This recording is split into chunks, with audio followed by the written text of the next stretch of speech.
खलीफ़ा हैं जंहिं दीन जूं वॾे में वॾियूं ख़िदमतूं कयूं ऐं इस्लाम खे अध दुनिया खां वधीक हुन फैलायो। अध दुनिया ते इस्लाम ऐं इस्लाम जो झंडो हज़रत अमीर मुआविया रज़ियल्लाहु अन्हु जे विलायत हुकूमत में अचे थो। अहिड़े तरीक़े सां हुज़ूर पाक सल्लल्लाहु अलैहि वसल्लम जन दुआ ॾिनी अजवदहुम व अहलमुहुम मुआविया, दिल जो सखी बेनियाज हजरत मुआविया व अहलमुहुम बुर्दबार ऐं साबिरीन हजरत मुआविया रज़ियल्लाहु अन्हु आहे। पैगंबर करीम सल्लल्लाहु अलैहि वसल्लम जुज़वी तरह सां सहाबा इकराम के फजीलतूं ॾिनियूं। जुज़वी तरह सां जी हजरत अबू उबैदा जे मुतालिक फरमायो लिकुल्लि उम्मतिन अमीनुन व अमीनु हाज़िहिल उम्मा अबू उबैदा। ईअं ई मुख्तलिफ सहाबिन के जेके दुआऊं ॾिनऊं हजरत अमीर मुआविया रज़ियल्लाहु अन्हु जे मुतालिक इहे लफ़्ज़ फरमायूं अजवदहुम व अहलमुहुम मुआविया, मुआविया दिल जो सखी आहे ऐं मुआविया साबिरीन ऐं बुर्दबार इंसान आहे, सब्र वारो आहे। त मुसलमानो अर्ज़ु करण जो मक़सद ही आहे ही उहो हुज़ूर सल्लल्लाहु अलैहि वसल्लम जो सहाबी आहे जंहिंजो अॻिते हली पैगंबर करीम सल्लल्लाहु अलैहि वसल्लम सां रिश्तो मिले थो। बनु उमय्या जे खानदान मां आहे ऐं हुज़ूर पाक सल्लल्लाहु अलैहि वसल्लम जन जेके कातिबुल वही सहाबी सगोरा इंतखाब फरमायो उन में 6 नंबर ते हज़रत मुआविया जो नालो आहे, वही लिखंदड़ ऐं महबूब मुस्तफ़ा जो फरमान हदीस पाक लिखंदड़ सहाबी सगोरा उन्हनि में हज़रत मुआविया भी आहिनि।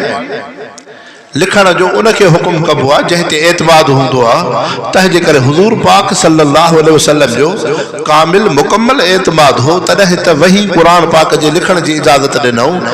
अहिड़े तरीक़े सां हदीस पाक जे लिखण जी इजाज़त ॾिनऊं त हे कातिबुल वही हुज़ूर सल्लल्लाहु अलैहि वसल्लम जो सहाबी आहे। पैगंबर करीम सल्लल्लाहु अलैहि वसल्लम इन सां बेइंतिहा प्यार मोहब्बत फरमाईंदा। हिकु दफ़े हुज़ूर सल्लल्लाहु अलैहि वसल्लम घर में आया। उम्मे हबीबा रज़ियल्लाहु अन्हा उम्महातुल मोमिनीन हजरत मुआविया जी हमशीरा ऐं भेण आहे। नबी पाक सल्लल्लाहु अलैहि वसल्लम जे आया भाउ भेण पाण में गुफ्तगू करनि पिया। भाउ भेण जी जे गुफ्तगू हूंदी आहे शफ़क़त प्यार मोहब्बत जी, त हुज़ूर पाक सल्लल्लाहु अलैहि वसल्लम जे आया त मुर्किया। उम्मे हबीबा रज़ियल्लाहु अन्हा पुछा कई साईं अवां अल्लाह जा रसूल अवां छो था मुर्कियो, तव्हां जे चेहरे ते ख़ुशी छाजी आहे? फरमायो मां इन शइ जी ख़ुशी थो कयां त तव्हां भाउ भेण कीअं पाण में शफ़क़त प्यार जूं मोहब्बत जूं भाई पीउ जूं ॻाल्हियूं था कयो। हाणे हुज़ूर सल्लल्लाहु अलैहि वसल्लम फरमायो उम्मे हबीबा तोखे पंहिंजे भाउ हज़रत मुआविया सां केतिरी मोहब्बत आहे? त उम्मे हबीबा रज़ियल्लाहु अन्हा महबूब मुस्तफ़ा जी घरवारी मुसलमान जी अमड़ हज़रत मुआविया जी भेण अर्ज़ु कयो त साईं जेतिरी हिकिड़ी भेण खे पंहिंजे भाउ सां मोहब्बत हूंदी आहे। फरमायो हा उम्मे हबीबा तोखे पंहिंजे भाउ मुआविया सां बराबरि मोहब्बत है, लेकिन मां मोहम्मद मुस्तफ़ा खे तो उम्मे हबीबा खां वधीक हज़रत मुआविया सां मोहब्बत है। जेतरी भेण के भाव सां मोहब्बत हूंदी आहे, लेकिन मां मोहम्मद मुस्तफ़ा जी दिल में मोहब्बत हज़रत मुआविया जे लाइ तो भेण उम्मे हबीबा खां भी वधीक है। ये हुज़ूर पाक सल्लल्लाहु अलैहि वसल्लम जन शफ़क़त ऐं मोहब्बत जो इज़हार फरमायो। त अहिड़े तरीक़े सां हज़रत मुआविया रज़ियल्लाहु अन्हु हे उहे सहाबी आहिनि जन दीन इस्लाम जी वॾे में वॾी ख़िदमत कई। हज़रत अबू बकर सिद्दीक़ रज़ियल्लाहु अन्हु जी खिलाफत में भी वाली हुआ। हज़रत उमर साईं जी खिलाफत में भी वाली गवर्नर हुआ। हज़रत उस्मान रज़ियल्लाहु अन्हु जी खिलाफत में हज़रत अमीर मुआविया रज़ियल्लाहु अन्हु जंगी वॾा वॾा कारनामा ॾेखारिया। ख़ासि तरह सां शाम जो इलाक़ो जिथे हज़रत उस्मान रज़ियल्लाहु अन्हु जी खिलाफत में ये इलाक़ा नवां फतह थिया त पोइ थियो ईअं बहरे रूम जेको दरिया हो उन में रूमन जो वॾो हिकिड़ो जंगी उते उन्हनि जो यानी कि जंगी हिकिड़ो हरबो ऐं जंगी हिकिड़ो सामान हो। उतां उहे रूमी मुसलमाननि खे हमला कंदा हुआ त हज़रत अमीर मुआविया रज़ियल्लाहु अन्हु जन हज़रत उस्मान साईं रज़ियल्लाहु अन्हु 3 सहाबी जी खिलाफत में शाम जे इलाक़े में आया। मुसलमाननि जो जाइज़ो वरितो, बहरे रूम जो जाइज़ो वरितो, दरियाव आहे, समुंड जे परियों अफ्रीका, ऐं इहे दुनिया जूं वॾियूं वॾियूं सल्तनतूं आहिनि।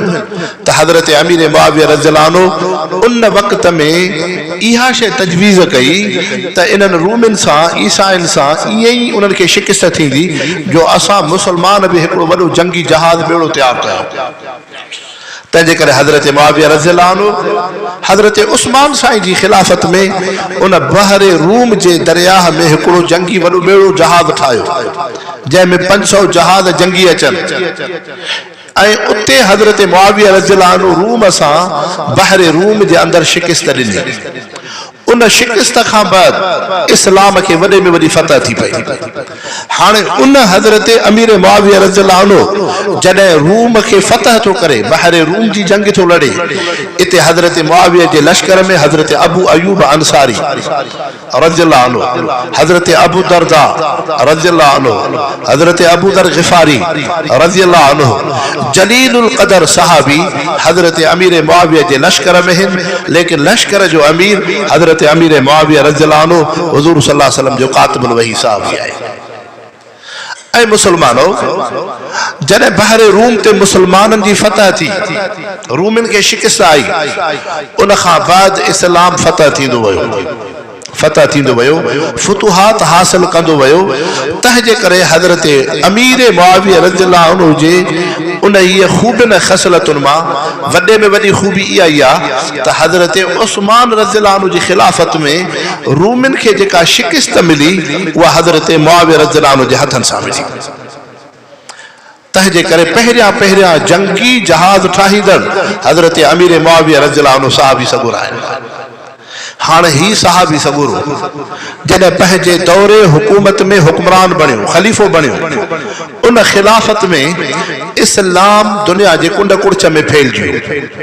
अध दुनिया ते इस्लाम हज़रत अमीर मुआविया जे हुकूमत खिलाफ़त में अची पहुतो आहे। अध दुनिया ते अवां जी सिंध ते हज़रत अमीर मुआविया जी हुकूमत, हिंदुस्तान जे हिस्से ते हज़रत अमीर मुआविया रज़ियल्लाहु अन्हु साहबी जी हुकूमत, रूस अफगानिस्तान ते हज़रत अमीर मुआविया रज़ियल्लाहु अन्हु जी हुकूमत, बहरे रूम ते हज़रत अमीर मुआविया जी हुकूमत, अफ्रीका जे मथां हज़रत अमीर मुआविया जी हुकूमत।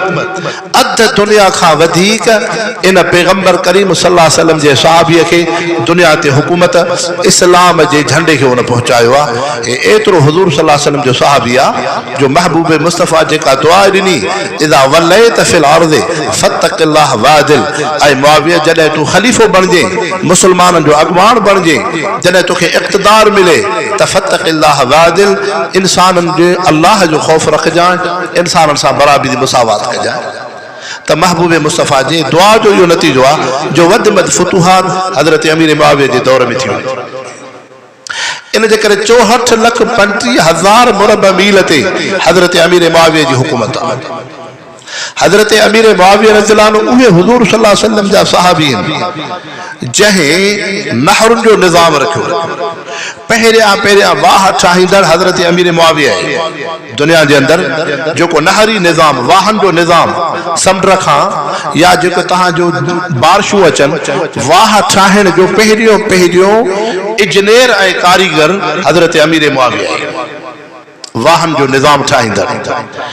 अहिड़े तरीक़े सां हज़रत मुआविया रज़ियल्लाहु अन्हु उहो हुज़ूर सल्लल्लाहु अलैहि वसल्लम जो सहाबी आहे जेको दफ़्तरी निज़ाम में रिकॉर्ड खे महफ़ूज़ रखंदो हो। जेको भी माण्हू अचे सरकारी उन दफ़्तरी निज़ाम में उन जो कमु ख़तो किताबत उन रिकॉर्ड जे अंदरि महफ़ूज़ हुजे, इहो हज़रत अमीर मुआविया रज़ियल्लाहु अन्हु। अहिड़े तरीक़े सां हज़रत मुआविया रज़ियल्लाहु अन्हु पंहिंजे दौरे खिलाफ़त जे अंदरि मुल्क जे सरहदुनि खे महफ़ूज़ करण जे लाइ फ़ौजुनि खे हमेशह उते रहण जो इंतज़ाम हज़रत अमीर मुआविया कयो।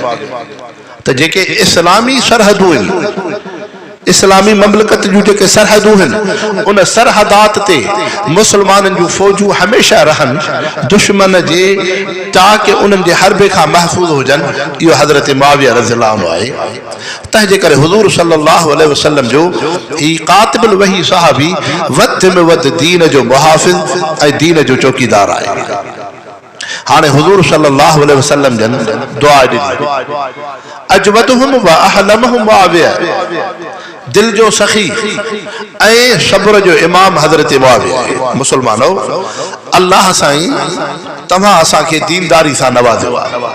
अल्हम्दुलिल्लाह मस्जिद भी आहिनि, मदरसा भी आहिनि, दीन जो माहौल भी आहे, चौगिर्द मुसलमान हूं, लेकिन कहिड़ो वजह आहे जो असां मुसलमाननि जे अंदर पाण में खाना जंगी आहे, क़त्ल गारत आहे, पाण में नफ़रतूं आहिनि। उन जो बुनियादी सबब इहो आहे त असां उम्मत मुस्लिम में सब्र ऐं बर्दाश्त न आहे, सब्र न आहे। तंहिंजे करे अल्लाह रब्बुल इज़्ज़त क़ुरान शरीफ़ में बार बार सब्र जी तलक़ीन कई। या अय्युहल्लज़ीना आमनू इस्तईनू बिस्सब्र, ऐं मुसलमानो रब खां सब्र जी मदद घुरदा कयो। सब्र छा खे चइबो आहे? नेकीअ ते हमेशगी, इहो बि सब्र आहे। काई नेक अमल ते नमाज़ है हमेशा पढ़णु, कुरान पाक जो दौर आहे, पाबंदी सां दौर करणु, अल्लाह जो ज़िक्र हमेशा करणु, महबूब मुस्तफ़ा जी सुन्नत सीरत खे हमेशा सां रखणु, इहा बि सब्र आहे। सुन्नत सुवारी आहे, ॾाढी मुबारक आहे, हुज़ूर सल्लल्लाहु अलैहि वसल्लम जी सुन्नत आहे। हाणे इन ते दोस्त अहबाब टोकू ठठोड़ू कंदा, होटल ते ओताक बैठक ते कचहरी में वेही, हाणे हिकिड़ो मुसलमान महबूब मुस्तफ़ा जी सुन्नत खे इस्तिक़ामत सां अपनाए थो, इहो ख़ुदि सब्र आहे। या अय्युहल्लज़ीना आमनू इस्तईनू बिस्सब्र, त कंहिं नेक अमल ते हमेशगी करणु इहो सब्र आहे। जीअं क़ुरान पाक जो दौर आहे, हिकिड़ा मुसलमान कॾहिं क़ुरान शरीफ़ जो दौर करनि कॾहिं न करनि, लेकिन क़ुरान पाक जो दौर हमेशह तिलावत करणु इहो बि सब्र आहे। ऐं ॿियो मुसलमानो सब्र इन खे चइबो त पाण खे उन दीन जे करे जेके तकलीफ़ूं अचनि उन में बेसब्री खां बचणु, इहो बि ख़ुदि सब्र आहे। याने तकलीफ़ूं जेके अचनि, हिकिड़े इंसान जे मथां बीमारियूं हूंदियूं आहिनि, तकलीफ़ूं हूंदियूं आहिनि, ग़म हूंदो आहे, सदमो हूंदो आहे। पैगंबर करीम सल्लल्लाहु अलैहि वसल्लम फरमायो मोमिन जूं टे निशानियूं, जेको सचो मुसलमान आहे, रब जो प्यारो बानो आहे, उन जूं टे निशानियूं हूंदियूं, इल्लतिन क़िल्लतिन ज़िल्लतिन। फरमायो या त उनखे कान का बीमारी ऐं तकलीफ़ हूंदी, इहा बि मोमिन जी अलामत आहे, पर उन बीमारी ऐं तकलीफ़ में उहो सब्र सां रहे, बेसब्री न करे, बेसब्री न करे, सब्र सां रहे। तव्हां असांजा मुर्शिद मुरब्बी हज़रत साईं मोहम्मद सिद्दीक़ भरचुंडवी नव्वरल्लाहु मरकदहू, जॾहिं उन्हनि खे गुर्दे जो दर्द थींदो हो, पोइ रब जी मोहब्बत में बैत पढ़ंदा, लुत्फ़े सॼाणो दम बदम, कहरे सॼाणो गाह गाह, हीअं बि सॼाणा वाह वाह, हूअं बि सॼाणा वाह वाह। ऐं रब साईं तुंहिंजो लुत्फ़ महिरबानियूं त हर घड़ियूं आहिनि, पर जेकॾहिं बीमारी तकलीफ़ कॾहिं कॾहिं तो रब जे तरफ़ां आहियां, जे हुन हाल ते राज़ी हो त हिन हाल ते बि राज़ी हो। तंहिंजे करे ख़ुदि हदीस पाक आहे, हुज़ूर अनवर सल्लल्लाहु अलैहि वसल्लम फरमायो अल्लाह साईं कंहिं मोमिन बाने जो जन्नत में उहो दर्जो रखियो आहे, जन्नत में उहो दर्जो रखियो आहे, लेकिन हे मोमिन बानो मुसलमान दुनिया में रब जो ओड़ो बानो थी नथो रहे, ओड़ी नमाज़ पढ़े, ओड़ो कुरान शरीफ़ पढ़े, ओड़ो रब जो ज़िक्र करे, ओड़ो रब जे हुक्मनि ते हले, शरीयत मुतहर ते हले, हे नथो हली सघे। इंसान आहे, हिन में कमियूं कोताहियूं आहिनि। पोइ अल्लाह साईं इन मोमिन बाने खे बीमारी तकलीफ़ ॾींदो आहे, पोइ उन में जॾहिं बानो सब्र में रहे थो, बीमारीअ में सब्र थो करे, बर्दाश्त थो करे, महबूब मुस्तफ़ा फरमायो इहो इंसान गुनाहनि खां धोपिजी पाक साफ़ थी जॾहिं उन मक़ाम मर्तबे ते पहुचे थो, पोइ अल्लाह से उन बाने खे दुनिया मां थो घुराए। तंहिंजे करे मुसलमान खे जेका बि तकलीफ़ अचे थी उन जे लाइ रहमत ई रहमत आहे, रहमत ई रहमत आहे। त इल्लतिन, महबूब मुस्तफ़ा फरमायो क़िल्लतिन, माली लिहाज़ सां उनखे तंगी हूंदी, गुज़रान उन जो तंग हूंदो, पर थोरे ते बि रब जो शुक्र कंदो। मन आमिल सालिहन मिन ज़करिन औ उनसा वहुव मुमिनुन फलनुहयिन्नहु हयातन तय्यबा। अल्लाह से फरमाए तो जेको भी नेक अमल कंदो, मुसलमान मर्द या औरत, जहे मां रब सां ताल्लुक रखियो इबादत जो बंदगी जो नेक अमलन जो अल्लाह से फरमाए तो नुहयन्नहु हयातन तय्यब असां उनखे तय्यब पाक जिंदगी दींदासीं। तय्यब जो मकसद इहो आहे त दुनिया में हूंदुसि त थोरो पर शुक्र हूंदुसि बरकत हूंदुसि। ये है ना कई इंसान जन के घणो कुछ मिलल आहे पर बेसब्री आहे नाशुक्रानी आहे कुछ भी कोन्हे। पर जेकॾहिं उहो इंसान जंहिंखे दुनिया जो आसाइशूं एॾियूं न हुजनि ऐं नेमतूं दुनिया जे रिज़्क़ जी तंगी हुजेसि थोरे में बरकत इहो आहे नुहयन्नहु हयातन तय्यबा। अल्लाह से फरमाए तो जेको इंसान मर्द या औरत ईमान कलमे खां पोइ नेक अमलन महबूब मुस्तफ़ा जी सुन्नत सीरत सां मां रब सां ताल्लुक रखंदो अल्लाह से फरमाए तो नुहयन्नहु हयातन तय्यबा असां उनखे थोरे में बि बरकत ॾींदासीं। चवंदो अल्हम्दुलिल्लाह अल्लाह जो शुक्र आहे। वलनजज़ियन्नहुम अजरहुम बिअहसन मा कानू यामलून। इहो आख़िरत में अमल आहे जेको दुनिया में रब खे राज़ी करे आयो।